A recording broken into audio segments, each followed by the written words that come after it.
فانا عايز مثلا اعمل منشن لاستخدام معين كده، كان عاجبني جدا لما تسلا استخدمته. ممكن نشوف المثال ده مع بعض. باي ذا واي، باشمهندس هشام عاصم من احسن الناس في الاي اي والان ال بي، تمام، خصوصا الان ال بي يعني. كان عامل كورس كويس جدا على الماشين ليرنينج والديب ليرنينج.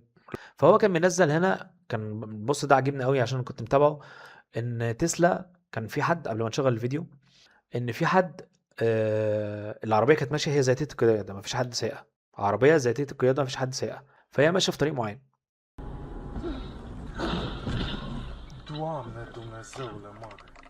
وهي ماشيه في طريق معين في حد وقع قدامها، فهي اختارت ان هي تخش في العربيه اللي قصادها اهون من ان هي تدوس الانسان. نبص مع بعض كده. في جزء من الثانيه هي عربيه ذاتيه القياده ماشيه وعارفه هي ماشيه ازاي، تمام. في جزء من معين هي اتدربت ان هو لا، الانسان ممكن انا اخبط في حاجه تانية ولا اني اموت انسان. فهي في جزء من الثانيه اختارت ان هي تخش في العربيه المقابله لها، ولا ان هي تخبط الانسان اللي وقع قدامها غصب عنها. تمام، فهي متدربه ان هي لو اتحطت في موقف زي ده، انت بقى بتبقى مجمع كل الاحتمالات، او انت في اي بقى دلوقتي بيفكر ايه اهون.